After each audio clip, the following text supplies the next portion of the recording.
ವಿದ್ಯಾಶಕ್ತಿ ಮೂಲಕ ಒಂದು ಹೊಸ ಸೆಗ್ಮೆಂಟ್ ಅನ್ನ ನಾವು ಶುರು ಮಾಡಿದೀವಿ. ಮಕ್ಕಳಲ್ಲಿ ಈ ಕ್ರಿಟಿಕಲ್ ಥಿಂಕಿಂಗ್ ಅಥವಾ ಅನಲಿಟಿಕಲ್ ಥಿಂಕಿಂಗ್ ಅನ್ನೋದು ಹೆಚ್ಚಿಸುವಂತಹ ಒಂದು ಪರಿಕಲ್ಪನೆ ಇದು. ನಿಮ್ಗೆ ಅರ್ಥವಾಗುವಂತಹ, ನಿಮ್ಗೆ ಸುಲಭ ಅನ್ಸುವಂತಹ ಪ್ರಶ್ನೆನ ಕೇಳ್ತೀನಿ, ಅದಕ್ಕೆ ಉತ್ತರ ನೀವು ಕೊಡ್ಬೇಕಾಗುತ್ತೆ. ಓಕೆನಾ? ಕೊಡ್ತೀರಾ? ಥಮ್ಸ್ ಅಪ್ ಮಾಡಿ ಎಲ್ಲ.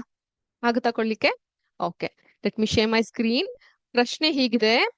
ಪ್ರಶ್ನೆ ಬಂದು ತುಂಬಾ ಜಟಿಲ ಏನಿರಲ್ಲ, ಬಹಳ ಸುಲಭವಾದಂತಹ ಪ್ರಶ್ನೆ ಇರುತ್ತೆ. ನೋಡೋಣ, ನೀವಂತೂ ತುಂಬಾ ಎಂಜಾಯ್ ಮಾಡ್ತೀರಾ. ಪ್ರಶ್ನೆ ಹೀಗಿದೆ ನೋಡಿ. ಒಂದು ಗಾಜಿನ ಲೋಟ ಇದೆ ಅಂತ ಇಟ್ಕೊಳ್ಳಿ. ಅದ್ರ ಅಂಚಿನವರೆಗೆ ನೀರಿರುತ್ತೆ, ತುದಿಯವರೆಗೂ ನೀರನ್ನು ತುಂಬಿಟ್ಟಿರ್ತೀವಿ. ಈಗ ಪೂರ್ತಿಯಾಗಿ ನೀರ್ ತುಂಬಿದೆ.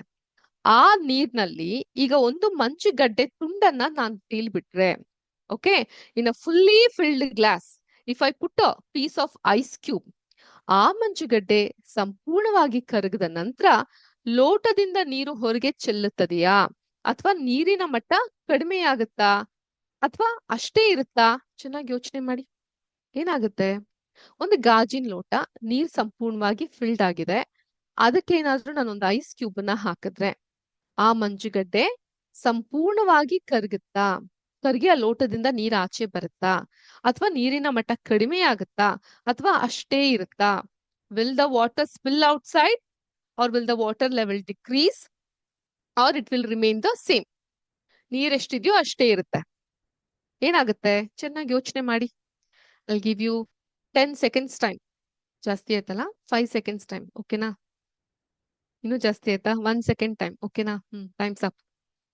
ಹೇಳಿ, ಒಂದು ಗಾಜಿನ ಲೋಟದ ಅಂಚಿನವರೆಗೂ ನಾನು ಪೂರ್ತಿಯಾಗಿ ನೀರ್ ತುಂಬಿದ್ರೆ, ಆ ನೀರ್ನಲ್ಲಿ ಒಂದು ಮಂಜುಗಡ್ಡೆಯನ್ನ ತುಂಡನ್ನ ತೇಲಿಬಿಟ್ರೆ, ಆ ಮಂಜುಗಡ್ಡೆ ಸಂಪೂರ್ಣವಾಗಿ ಕರಗದ ನಂತರ ಲೋಟದಿಂದ ನೀರು ಹೊರಗೆ ಚೆಲ್ಲುತ್ತಾ, ನೀರಿನ ಮಟ್ಟ ಕಡಿಮೆ ಆಗುತ್ತಾ, ಅಥವಾ ಅಷ್ಟೇ ಇರುತ್ತಾ?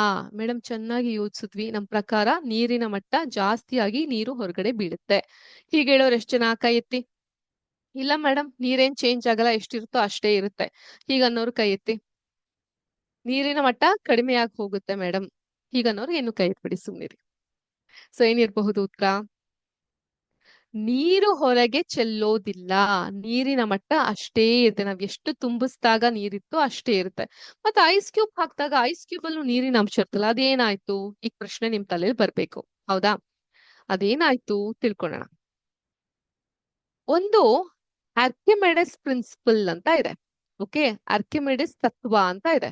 ಆ ತತ್ವ ಏನು ಅಂದ್ರೆ, ನೀರಿನಲ್ಲಿ ತೇಲುವ ಮಂಜುಗಡ್ಡೆಯು ತನ್ನ ತೂಕಕ್ಕೆ ಸಮನಾದ ನೀರನ್ನ ಆಗಲೇ ಪಕ್ಕಕ್ಕೆ ಸರಿಸಿರುತ್ತದೆ. ಇದನ್ನ ನಾವು ಡಿಸ್ಪ್ಲೇಸ್ ಮಾಡಿರ್ತೀವಿ.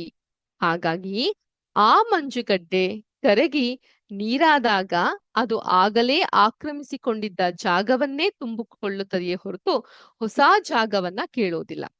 ಏನಾಗುತ್ತೆ? ಆರ್ಕಿಮಿಡಿಸ್ ತತ್ವದ ಪ್ರಕಾರ ಈ ನೀರಿನಲ್ಲಿ ತೇಲುವಂತಹ ಮಂಜುಗಡ್ಡೆ ಇರುತ್ತೆ, ತನ್ನ ತೂಕ, ಫಾರ್ ಎಕ್ಸಾಂಪಲ್ ಅದ್ರ ತೂಕ ಒಂದು 10 ಗ್ರಾಮ್ ಅಂತ ಇಟ್ಕೊಳ್ಳಿ. ತನ್ನ ತೂಕಕ್ಕೆ ಸಮನಾದ ನೀರನ್ನ ಆಗಲೇ ಪಕ್ಕಕ್ಕೆ ಸರಿಸ್ಬಿಟ್ಟಿರುತ್ತೆ.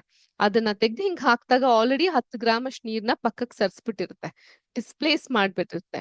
ಹಾಗಾಗಿ ಆ ಮಂಜುಗಡ್ಡೆ ಕರಗಿ ನೀರಾದಾಗ ಅದು ಆಗಲೇ ಆಕ್ರಮಿಸಿಕೊಂಡಿದ್ದ ಜಾಗವನ್ನೇ ತುಂಬುತ್ತದೆ ಹೊರತು ಹೊಸ ಜಾಗವನ್ನ ಕೇಳೋದಿಲ್ಲ.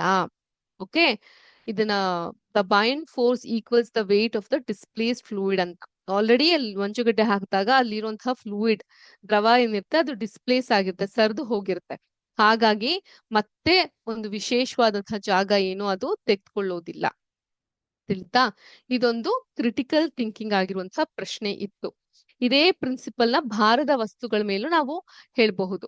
ಈ ಫೋರ್ಸ್ ನ ಹಿಂಗ್ ತೇಲ್ತಾ ಇರೋದನ್ನ ಒಳಗ್ ಹಾಕ್ದಾಗ ಅದು ಅಷ್ಟೇ ಇರುತ್ತೆ ಹೊರತು ಜಾಸ್ತಿ ಆಗ್ಲಿಕ್ ಹೋಗಲ್ಲ, ಅಥವಾ ಆಚೆ ಬರ್ಲಿಕ್ ಹೋಗಲ್ಲ. ಓಕೆ, ಇದನ್ನ ನಾವೇನಂತೀವಿ? ಆರ್ಕಿಮಿಡಿಸ್ ಪ್ರಿನ್ಸಿಪಲ್ ಅಂತ ಕರಿತೀವಿ. ಓಕೆನಾ? ಈಗ ನಾನ್ ಲಾಸ್ಟ್ ಕ್ಲಾಸ್ ನಲ್ಲಿ ನಿಮ್ಮೆಲ್ಲರಿಗೂ ಒಂದು ಪ್ರಶ್ನೆ ಕೇಳಿದ್ನಪ್ಪ. ನಾವ್ ಯಾಕೆ ಸೀನ್ತೀವಿ? ಹೆಂಗ್ ಸೀನ್ತೀವಿ ನಾವೆಲ್ಲ? ಉತ್ತರ ಕಂಡ್ಕೊಂಡ್ರಾ? ಅಂತ ಅಂತೀವಿ. ಯಾಕೆ ಸೀನ್ತೀವಿ ನಾವು? Y do we sneeze? ಇದು ಒಂದು ಕ್ರಿಟಿಕಲ್ ಥಿಂಕಿಂಗ್ ಕ್ವಶನ್. ಉತ್ತರ ಕೊಡಿ ನೋಡೋಣ. ಯಾಕೆ ನಾವೆಲ್ಲ ಸೀನ್ತೀವಿ? ಏನ್ ಮೇಡಮ್ ಹಿಂಗ್ ಕೇಳ್ತೀರಾ? ಸೀನ್ ಬಂದಾಗ ಸೀನ್ತೀವಿ, ಹೌದಾ? ಅಷ್ಟೇ ತಾನೇ ನಾವ್ ಮಾಡೋದು. ಯಾಕೆ ಸೀನ್ತೀವಿ? ಯಾಕೆ? Why do we sneeze? What is the science behind it? ನೋಡೋಣವಾ?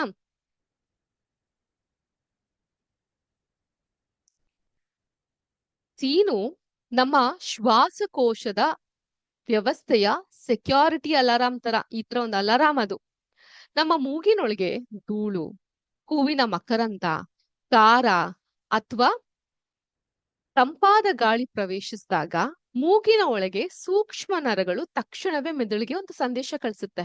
ಹೇ, ಯಾರೋ ಬೇಡ್ದಿರೋ ನಮ್ಮ ಮೂಗಿನೊಳಗೆ ಬಂದ್ಬಿಟ್ಟಿದ್ದಾರೆ ನೋಡು ಅಂತ ಒಂದು ಸಂದೇಶನ ಕಳಿಸುತ್ತೆ ಮೆದುಳಿಗೆ.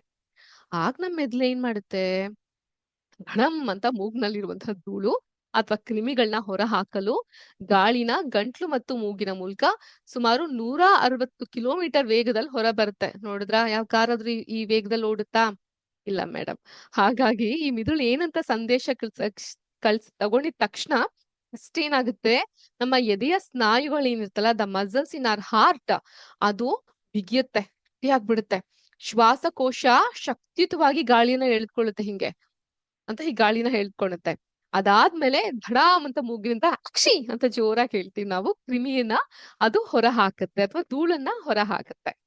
ಸೊ ಈಗ ನಾವು ಒಮ್ಮೆ ಸೀನ್ದಾಗ ಎಷ್ಟು ಆ ರೀತಿಯಾದಂಥ ಇರಿ ನಾನು ತೋರಿಸ್ತೀನಿ ನಿಮ್ಗೆ. ನಾವು ಒಮ್ಮೆ ಸೀನ್ದಾಗ ಸುಮಾರು 40,000 ಸೂಕ್ಷ್ಮ ಹನಿಗಳು ಗಾಳಿಯಲ್ಲಿ ಸಿಡಿಯುತ್ತೆ, ಗೊತ್ತಾ? ಹಿಂಗ್ ಒಂದ್ಸಲ ಅಕ್ಷಿ ಅಂತ ಹೇಳಿದಾಗ 40,000 ಸೂಕ್ಷ್ಮ ಹನಿಗಳು ಗಾಳಿಯಲ್ಲಿ ಸಿಡಿಯುತ್ತೆ. ಅದಕ್ಕೆ ಹೇಳೋದು, ಯಾವಾಗ್ಲೂ ಸೀನುವಾಗ ಕೈರುಮಾಲು ಅಥವಾ ಮೊಣಕೈಯನ್ನ ಅಡ್ಡ ಇಟ್ಕೊಂಡು ಸೀನ್ಬೇಕು. ಹೇಗೆ? ಹೀಗೆ ಕ್ಷಿ ಅಂತ ಈ ರೀತಿಯಾಗಿ ಹೇಳ್ಬೇಕು. ಕ್ಷಿ ಎಲ್ಲರೂ ಮಾಡಿ, ಕೈನ ತೆಕ್ಕೊಳ್ಳಿ, ಹೀಗ್ ಮಡ್ಚಿ, ಹೀಗ್ ತನ್ನಿ, ಹೀಗ್ ಇಟ್ಕೊಳ್ಳಿ, ಜೋರಾಗಲಿ ಕ್ಷಿ. ಎಷ್ಟ್ ಜನಕ್ಕೆ ಅಕ್ಷಿ ಬಂತು ನಿಜವಾಗ್ಲು? ಎಷ್ಟ್ ಜನ ಅಕ್ಷಿ ಮಾಡಿದ್ರಿ? ಓಕೆ, ತಿಳಿತಾ? ಈ ರೀತಿಯಾಗಿ ಮತ್ತೊಂದು ಕರವಸ್ತ್ರವನ್ನ ಇಟ್ಕೊಂಡಿರ್ಬೇಕಾಗತ್ತೆ, ಕೈಯನ್ನ ತೊಳ್ಕೊಬೇಕಾಗತ್ತೆ, ಇಲ್ಲ ಕ್ಷಮಿಸಿ ಅಥವಾ ಸಾರಿ ಅಂತ ಹೇಳ್ಬೇಕಾಗತ್ತೆ. ಓಕೆ, ಇದು ಸೀನ್ ಬೇಕಾದ್ರೆ ನಾವು ಪಾಲಿಸ್ಬೇಕಾಗಿರುವಂತಹ ನೀತಿ ನಿಯಮಗಳು. ಗೊತ್ತಾಯ್ತಾ? ಈಗ ಇನ್ನೊಂದು ಪ್ರಶ್ನೆ ನಿಮ್ಮೆಲ್ಲರಿಗೂ. ಸೀನ್ತಿವಿ ನಿಜ, ಸೀನದ್ ಯಾಕೆ? ನಮ್ ಮೂಗಿಗೆ ಫಾರ್ ಎಕ್ಸಾಂಪಲ್ ಅಮ್ಮ ಇದು ಮಿಷಿನ್ಗೆ ಹೋಗ್ಬಿಟ್ಟು ರಾಗಿ ರುಬ್ಬಿಸ್ಕೊಂಬ, ಜೋಳ ರುಬ್ಬಿಸ್ಕೊಂಬ, ಹಿಟ್ಟಿಗೆ ರುಬ್ಬಿಸ್ಕೊಂಬ, ಖಾರದ ಪುಡಿ ಹಾಕಿಸ್ಕೊಂಬ ಅಂತ ಹೇಳಿದಾಗ ಅಲ್ಲಿಗೆ ಹೋದ ತಕ್ಷಣ ಸೀನ್ ಬರುತ್ತೆ. ಇಲ್ಲ ಬೋರ್ಡ್ ಮೇಲೆ ಚಾಕ್ ಪೀಸ್ ಅಲ್ಲಿ ಮೇಡಮ್ ಬರೀತಿದ್ದಾರೆ, ಡಸ್ಟರ್ ಮಾಡ್ತೀರಾ, ಡಸ್ಟ್ ಮಾಡ್ಬೇಕಾದ್ರೆ ಸೀನ್ ಬರುತ್ತೆ. ಅಂದ್ರೆ ಬೇಡ್ದಿರೋ ವಸ್ತು ಯಾವ್ದೋ ನಮ್ ಮೂಗೊಳಗಡೆ ಪ್ರವೇಶ ಮಾಡಿದಾಗ ನಮ್ ಮೆದ್ಲಿಗೆ ಒಂದು ಸಿಗ್ನಲ್ ಹೋಗುತ್ತೆ, ಹೇ ಏನೋ ಬೇಡ್ದಿರೋದ್ ಬಂತು, ಅಕ್ಷಿ ಮಾಡಿ ಹೊರ ಹಾಕು. ಇಲ್ಲ ತುಂಬಾ ನೆಗಡಿ ಕೆಮ್ಮಾದಾಗ್ಲೂ ಕೂಡ ಸೀನ್ ಬರುತ್ತೆ, ಒಳಗಿರುವಂತಹ ಅಲರ್ಜಿ ನೆಗಡಿ ಎಲ್ಲ ಆಚೆ ಹೋಗ್ಲಿಕ್ಕೆ. ಈಗ ನಾವ್ ಸೀನ್ಬೇಕಾದ್ರೆ ನಮ್ಮ ಕಣ್ಣನ್ನ ಮುಚ್ತೀವಿ. ಸಾಮಾನ್ಯ ಹಿಂಗ್ ಮುಚ್ತೀವಿ ಕಣ್ಣನ್ನ. ಯಾಕೆ ಮುಚ್ತೀವಿ ಗೊತ್ತಾ ಯಾರಿಗಾದ್ರು? What is the scientific reason behind closing our eyes? Sneeze ಮಾಡ್ಬೇಕಾದ್ರೆ ಏನಕ್ಕೆ ಇರಬಹುದು? ಮುಂದಿನ ಕ್ಲಾಸ್ ಅಲ್ಲಿ ತಿಳ್ಕೊಂಡ್ ಬರ್ತೀರಾ? ಕುತೂಹಲಕಾರಿ ಆಗಿದೆಯಲ್ಲ ವಿಜ್ಞಾನ, isn't it curiosity? Curiosity build ಮಾಡ್ತಾ ಇದೆಯಲ್ಲ, it is very curious science, right?